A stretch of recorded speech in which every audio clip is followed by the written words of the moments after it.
Hoje nós estamos aqui com a presença do Celso, que é o diretor financeiro do hospital, aqui na intervenção, e do provedor, Dr. Ulisses Portela, que também foi retirado do hospital agora com essa intervenção, e nós vamos agora começar alguns esclarecimentos.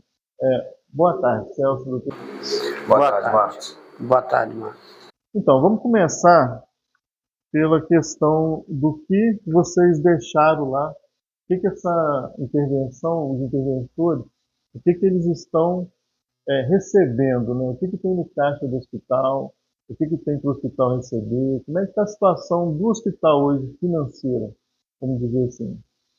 O senhor pode receber, o Celso, o senhor pode falar, o Celso também pode falar? Pode falar. Marcos, segundo o nosso balanço patrimonial do ano de 2023, né, ele aponta um superávit no hospital, depois de muitos anos, na casa de 6 milhões de reais. Isso em janeiro. Vamos dizer que em janeiro vocês estavam com 6 milhões. Isso, 6 milhões em caixa. Superávit. E há expectativa para esse ano de pelo menos mais 3, 4 milhões de emendas parlamentares já confirmadas que serão repassadas à nossa instituição.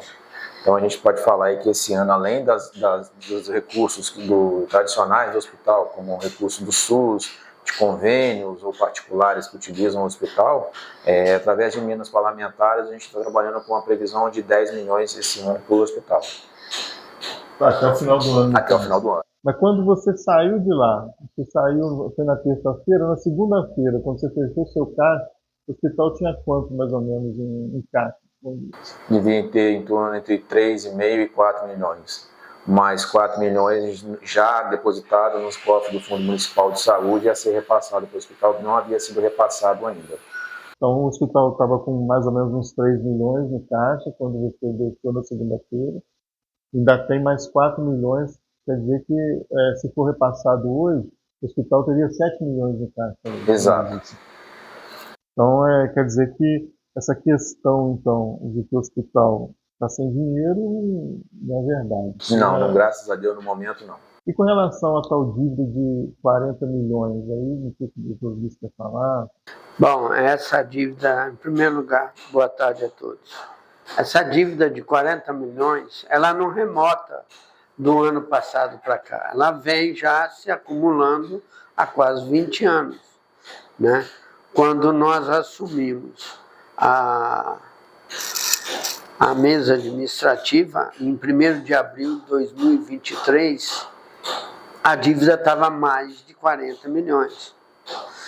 Hoje não, hoje ela se porta em cima de 40, porque nós tivemos, dentro do ano de 2023, através de emendas parlamentares que nós recebemos e através de uma reforma geral no hospital, com relação ao ajustamento de conduta e de vários enxugamentos de receita e despesa, é que nós chegamos a um superávit de 6 milhões de reais. Então, ela chegou nesses 40 milhões. E, na continuação, se nós estivéssemos no hospital, eu acredito que nós iríamos terminar o ano em torno aí de 34 milhões. Então vocês conseguiram diminuir a dívida do hospital nesse curto período que o senhor ficou lá? 9 meses. Diminuiu a dívida do hospital, ainda teve um superávit ainda em caixa de 6 milhões de reais. Sim, sim. Então realmente essa questão da dívida, então, essa dívida é o quê? Afinal de contas, é medicamento? Não, são parte fornecedores, parte tributos federais. Ah, sim. Entendeu? E parte instituições bancárias. Entendi. Mas a instituição bancária vai pagando todo mês também. Vai todo mês, já é retirado da contratualização que o governo manda para o município e o município transfere para o hospital. Já é descontado na fonte a parte do empréstimo, porque é como se fosse o consignado das instituições filantrópicas. Isso aí vai descontando todo mês. Então, essa parte dessa dívida, então, é uma dívida que está sendo paga. Está sendo paga. Todas as dívidas. E tem uma outra parte de empréstimos que já é descontado também na conta do hospital, já com o recurso já acreditado é debitado, mas são valores menores. Entendi. Bom, um dos motivos para o prefeito fazer essa intervenção, ele alegou lá possibilidade de perder o nível 3.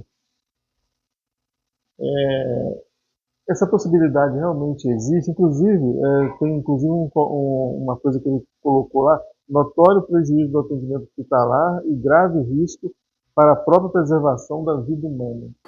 Ô Marcos, eu discordo dessa pontuação no decreto municipal pelo seguinte: o hospital em momento algum deixou de estar atendendo ou cumprindo com suas obrigações junto ao SUS ou junto aos convênios, aos particulares.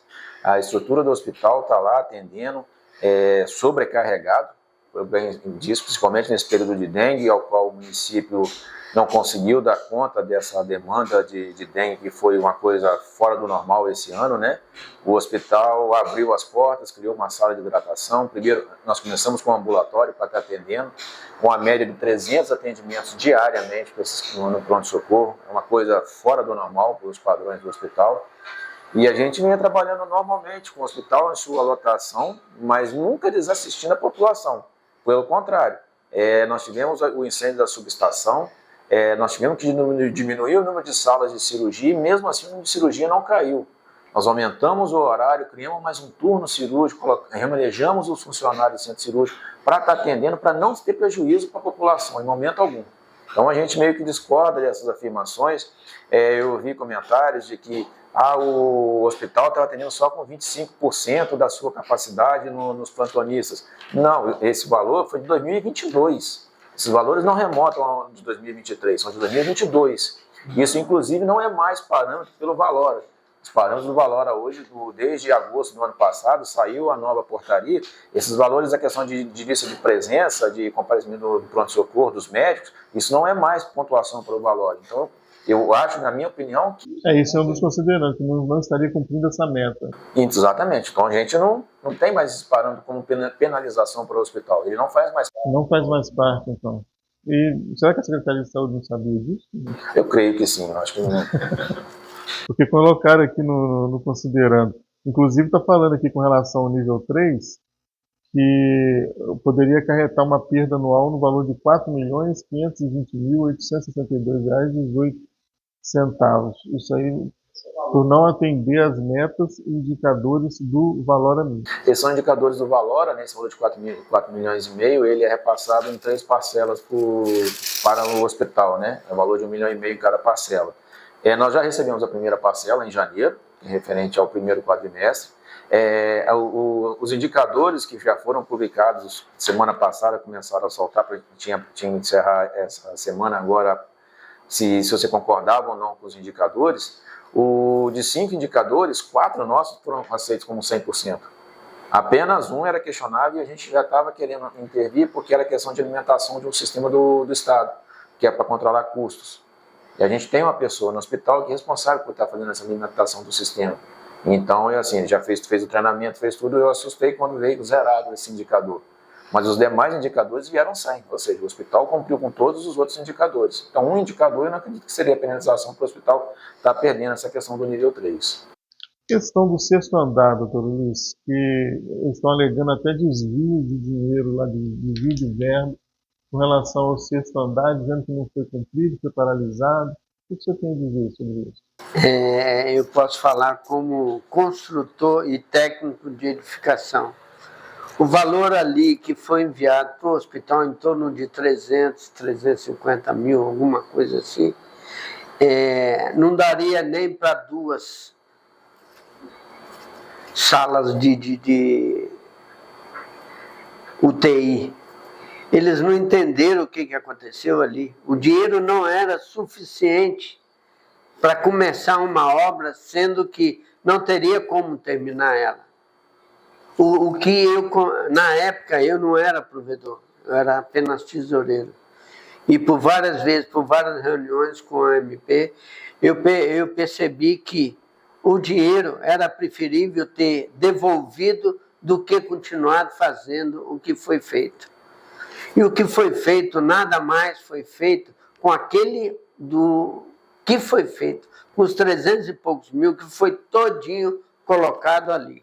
Agora, cada perito faz uma avaliação que realmente eles não são peritos naquilo que fazem, porque o dinheiro foi gasto exatamente ali.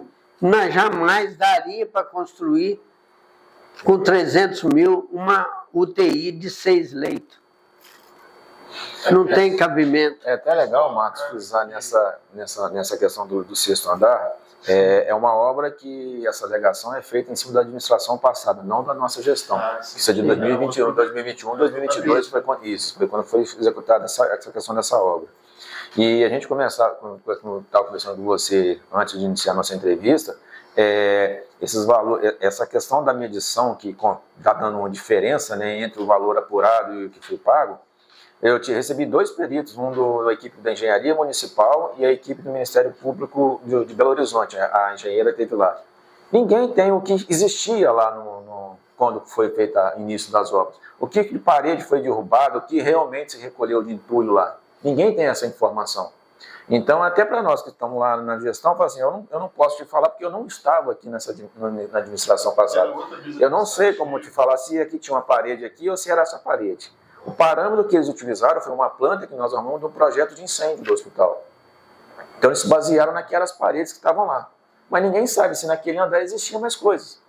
Então é uma coisa que a nossa gestão, assim que fosse inquirida pela provedoria, porque corresponde à instituição, né, não à gestão que passou, mas à instituição, a gente ia solicitar, a gente ia entrar com essa alegação. Eu também acho que a obra, toda a obra que é feita, deve ter nota fiscal de tudo lá. Exato. Lá no hospital. Então tem como comprovar que foi pago realmente os 300 mil e que realmente não deu para poder finalizar essa obra. Exatamente. Bom, a gente tem muita coisa aqui com relação a médicos. Vários consideramos aqui falando de falta de médicos, especialistas, principalmente nos meses de dezembro de 2023 a março desse ano. Também questão de anestesista, médico que às vezes, para atender para o SUS, opera particular. Então tem várias coisas aqui falando de médico. Com relação a essa questão de médico, o que vocês fizeram para resolver? Olha, desde que nós entramos, essa questão já é latente. Aliás, já vem de administrações passadas, eu fui secretário, eu já tinha essa briga com a provedoria do hospital pelo cumprimento da carga horária dos médicos quando lá presentes. Os médicos, às vezes, ao invés de estarem os 2 atendendo na porta, né, um vai para o seu descanso e vai fazendo um revezamento. E isso é proibido. Então, a nossa administração oficiou todos os médicos solicitando a correção disso. Foi solicitado ao diretor técnico que estivesse cobrando essa questão lá. E por isso eu falo que, por não atendimento a essas regras, nós tivemos um grande rodízio por parte da administração dos profissionais que lá atuam. Porque não atendiam, as reclamações continuavam, era conversado e não resolvia essa questão. E a gente fazia essa troca de estar tirando esse profissional do plantão. Então isso é uma coisa que a nossa administração não negou a tentar corrigir. Infelizmente não tivemos 100% de êxito, mas conseguimos melhorar bastante. Com relação aos cirurgiões, o fluxo alternativo que é solicitado nos meses de dezembro a março desse ano, nós tivemos desde o ano passado um grande problema com a questão de cirurgiões que pararam de operar no hospital. Eu posso citar um exemplo, por exemplo, o Dr. Paulo Marinho, o Dr. Zé Carlos também pediu para sair do quadro de cirurgiões, passar só a ter a especialidade dele, que é de proctologia. E a gente não conseguiu recolocar profissionais lá para estar fazendo plantões. Esses plantões geralmente ocorrem nos finais de semana, que o pessoal foi pegando os horários vagos durante a semana, preferiram ficar sem no final de semana. Então nós não conseguimos ainda chegar num consenso de trazer novos cirurgiões para estarem suprindo essa ausência lá no nosso hospital. Então era solicitado o fluxo alternativo constantemente para a Casa de Caridade Leopoldinense, que era um hospital parceiro nosso, e a gente solicitava, para que quando o SAMU precisasse chegar com o paciente acidentado no hospital, ele não levasse para o Hospital de Cataguases, ele encaminhasse ele direto para a Casa de Caridade de Leopoldina, para a gente não ter o especialista. Os casos cirúrgicos que chegavam ao hospital não foram desassistidos, foram atendidos pelos médicos clínicos, esses estabilizados, até que o cirurgião chegasse no próximo plantão, pudesse atender e realizar cirurgias. Sim. E essas adequações que vocês fizeram, isso tudo foi informado para o promotor, foi informado para a Secretaria de Saúde? Sim, a GRS, a Secretaria de Saúde e o Ministério Público sempre oficiado. A maioria das vezes essas informações eram para o Ministério Público e para a GRS, porque eram quem fiscalizava a gente. Então, apesar de ter uma auditora de leitos do município, que estava lá diariamente acompanhando isso, mas quem nos oficiava o Hospital de Cataguases era a GRS ou o Ministério Público. E aí vocês sempre davam resposta, nunca furtaram de dar essa resposta? Não, nunca furtamos de dar a resposta que a eles nos pediu e dentro do prazo necessário. Bom, aqui está falando que teve uma reunião realizada na sede da Secretaria Municipal de Saúde de Cataguases, na data 16 de abril de 2024, às 16 horas, para tratar de todos os documentos elaborados e referenciados neste decreto, e possíveis desdobramentos da inércia do poder público, contando com a presença de todos os municípios envolvidos no termo de cooperação, Astolfo Dutra, Cataguases, Ana Eusébio, Itamaraty de Minas e Santana de Cataguases, bem como da Coordenadoria Regional das Promotorias de Justiça e Defesa de Saúde da Macro-Região Sanitária. Vocês foram convidados para essa reunião? Não. Vocês não foram convidados? Não. E como é que eles iam, então, chegar a uma conclusão se não tem uma pessoa que possa responder o que eles estavam alegando? Nós não fomos convidados? Não fomos convidados e nem sabíamos disso. Dessa reunião. Então, eles não sabiam disso. Passou praticamente o dia todo conversando com o Ministério Público, Exatamente. com o Dr. Rodrigo, com o Dr. Vicente.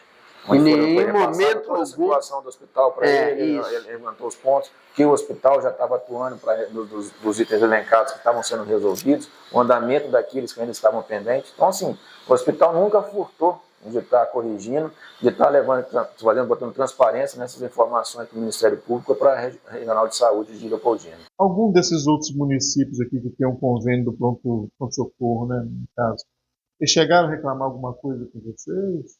Não. De algum atendimento? Não. Então vocês não ficaram sabendo de reclamação nenhuma? Não foram convidados para a reunião? Não.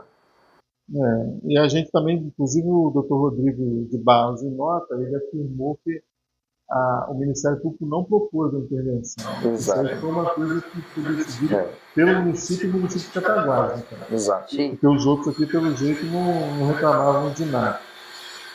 Né? Então, doutor Ulisses, diante disso tudo aqui, como é que o senhor vê essa intervenção? O que o senhor viu aí nessa intervenção? Olha, Marcos, é muito difícil falar em tudo isso quando você é pego sorrateiramente numa situação que você está fazendo um trabalho e sabe que aquele trabalho está produzindo frutos através do superávit e você acreditar que lá na frente a situação do Hospital de Cataguases pode ser resolvida. E tem como ser resolvida. E me aparece, em época,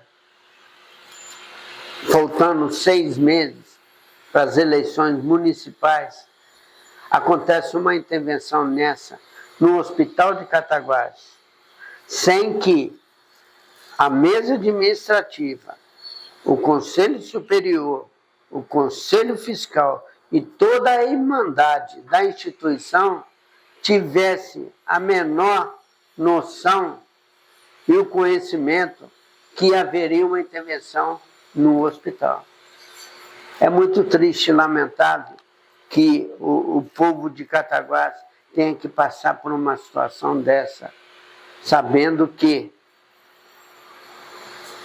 está virando de novo a cidade um curral eleitoral, onde está a integridade das pessoas, de uma instituição de mais de 100 anos de existência. No mínimo, poderiam ter comunicado. Ou pelo menos a mesa administrativa, ou pelo menos o Celso administrador, ou qualquer um. Todo mundo ficou sabendo e foi no momento que todo mundo foi pego de surpresa e sem ser comunicado. Então, doutor Ulisses, aí diante disso, o senhor pensa em entrar na justiça? O que o senhor está fazendo? Qual atitude o senhor tomou até esse momento? A atitude já foi tomada,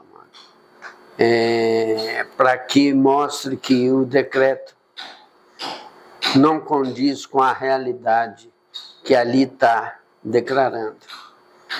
Advogados já estão entrando com ação, com uma liminar, e vamos ver o que a justiça vai decidir. Estive em reunião com o prefeito antes de ontem, antes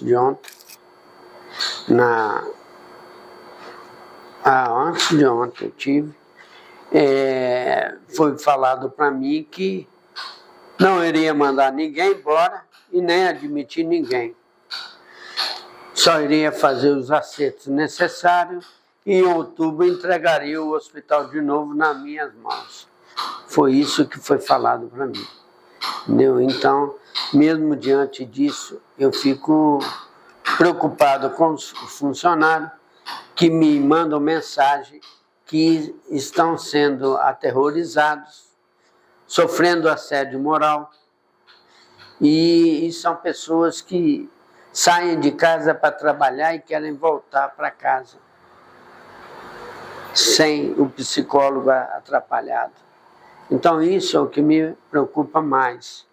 E a população que no decreto falou que o hospital não estava dando assistência, o hospital sempre deu assistência, nunca faltou de dar assistência. Mesmo na época da Covid, o hospital nunca teve reclamações, tem em todas as Santa Casas do Brasil. Mas não é isso que a situação levou para que tomasse essa bruta, essa estúpida decisão que foi levado ao decreto no Hospital de Cataguases. Então, mais uma vez, providências já estão sendo tomadas e vamos aguardar, né? O decreto é para 6 meses. 6 meses vence as eleições, é o começo das eleições. Até lá, muita água vai rolar e a verdade tem que prevalecer. Depois, 6 meses, vamos ver quem será o novo prefeito de Cataguases. Aí o povo é que tem que escolher e decidir quem é o melhor e quem, se tiver de administrar o novo prefeito, administrar o hospital, para mim não faz muita diferença. Eu vou cuidar da minha vida e com a consciência do dever cumprido. Celso, do dia 16 de abril, que foi a data do decreto, para o ano passado, vamos voltar a abril do ano passado, o hospital hoje você pode dizer que ele está melhor ou pior do que em abril do ano passado? O hospital está melhor, com certeza. Quando nós chegamos lá em abril de 2023, nós chegamos a um quadro de salários dos funcionários estava atrasado, o ticket de alimentação dos funcionários estava atrasado em quase 6 meses. 13º, os funcionários tinham acabado de receber em março a segunda parcela do 13º. O hospital não tinha crédito para estar comprando uma seringa se precisasse na farmácia da esquina, devia padaria, todos os fornecedores, açougue, hortifruti. Então, assim, era um cenário de caos. O hospital ficou 3 meses praticamente sem provedoria o ano passado, com a questão da eleição ter ido para a justiça. Ninguém se prontificou a ajudar o hospital naquela ocasião. Naquela ocasião, o hospital precisava de ajuda. Naquela ocasião poderia ter tido uma intervenção. Com toda certeza. De lá para cá, não, nós temos um choque de gestão lá na administração do hospital. Tem muita coisa para corrigir ainda no trabalho. O trabalho lá é de longo prazo, não é nem de médio, é de longo prazo. Mas a casa estava sendo colocada em ordem. Nós conseguimos pagar plantões médicos em 2018. Nós estávamos colocando a questão dos honorários médicos, já tinha pago uma parte, outra parte já estava sendo providenciado, já estava no planejamento para ser pago. Nós já estávamos negociando junto à Procuradoria-Geral da Fazenda para estar quitando os débitos trabalhistas dos funcionários. Considerando, falando que o hospital não estava pagando os plantões médicos. Exato. Mas isso também não é na administração de vocês. Não. Isso aconteceu na administração passada. E agora já estão conseguindo pagar. Já conseguindo colocar em ordem. Então, assim, muita coisa foi sendo paga, foi sendo colocada em ordem, o investimento em novas áreas. Nós criamos, por exemplo, plantão de ortopedia, porque anteriormente, Cataguases, se você sofresse um acidente, por exemplo, numa quinta-feira, você ficava hospitalizado no hospital até na próxima terça-feira, quando o único médico que operava era o nosso querido Dr. Gilberto, que era o único que fazia cirurgia SUS. Hoje nós temos uma equipe de ortopedistas que você se internando hoje, amanhã provavelmente você será operado de acordo com o seu quadro médico. Então você não fica sofrendo mais ali, aguardando um único médico para estar te atendendo. Então o paciente ficava 15 dias, ou ele fica 2, 3 dias, vai embora para casa, acabar de sofrer o tratamento. Então assim, a gente tem investido, compra de novos equipamentos, nós compramos agora, já está para ser entregue no hospital, a questão de novos leitos, né, novas camas para todo o PV9, que é um andar de SUS, todo o pronto-socorro, através da parceria com o Sicredi.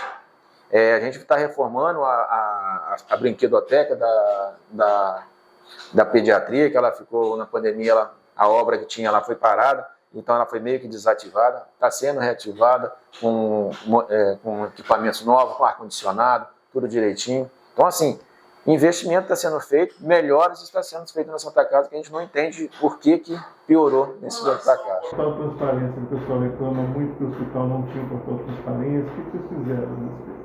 Nós não temos o portal da transparência, tá? É porque o hospital, o sistema de gestão que lá existe, ele não nos permite ter essas informações a tempo e a hora para estar mostrando para ele. Então, com isso, nós trocamos o sistema de gestão, nós já estamos, acho que há 4 meses, já implantando esse novo sistema, que vai nos permitir, dentro de quem é da administração, né, a ter essas informações em tempo real disponível no portal. É uma coisa que já estava sendo trabalhada, o sistema já foi assinado, já estão sendo feitas as cargas no sistema, para a gente ter, em breve ter um portal de transparência, como também um sistema de gestão confiável, para que as tomadas de decisões sejam bem mais rápidas e a tempo e a hora para a administração. Então, se aparecer um portal de transparência no mês que vem, a coisa também já está sendo feito. Eu acredito que através pelo sistema novo não vai ser. Pode ser que vai ser gerado através de planilhas. Tá? Através de sistema eu tenho certeza que não vai ser, nem pelo antigo e nem pelo novo. Isso é uma coisa também que demora em implantação, que tem que implementar e alimentar um banco de dados. Exatamente. Bom, a gente já está chegando ao final. O senhor quer falar mais alguma coisa sobre essa intervenção? É muito difícil ser pego de surpresa, sendo que ser apunhalado é muito difícil falar e conviver com essas pessoas que não querem, parece que não querem o bem do povo, da população. E o povo e a população de Cataguás, a maioria é assalariada e precisam do hospital. E não precisam de problemas com política, e sim de assistência melhor para a população. E eu tenho a consciência tranquila que todo o meu trabalho ele foi reconhecido através desse superávit que nós conseguimos nesse curto tempo, que alguns falavam que não tinha como reverter a situação do hospital. Tem como reverter. Se tiver pessoas com pensamentos e ideais para o bem melhor da população, tem sim como reverter e não deixar ir mais nada embora de Cataguás. Tudo ficar por aqui. Porque Cataguás perdeu o SIS-1, Cataguás perdeu oncologia e, se bobear, vai perder urgência e emergência para Leopoldina. Falta coragem ao executivo. Não estou falando do agora e o que vai entrar. Falta coragem dos que estão se candidatando ao cargo de prefeito.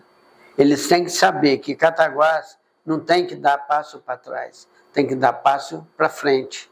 E a nova geração aqui, nós estamos perdendo a nossa juventude, que eles acabam se formando fora e ficando fora. Eles não vêm mais para Cataguás. E vai virar uma cidade hoteleira, só de aposentado. Só que eu imagino que possa acontecer no futuro se alguém não começar a ver as coisas de uma outra forma. Só uma coisa, Celso, para a gente finalizar. O contrato que a prefeitura tem com o hospital é relativo ao pronto-socorro. Exato. E eles assumiram tudo, porque a maior parte das reclamações também são relativas ao pronto-socorro. Né? A maior parte das indagações desse tema aí se dizem ao pronto-socorro, mas também o hospital tem a contratualização que refere-se aos leitos do SUS, de enfermaria SUS. Então são dois contratos, na verdade, né?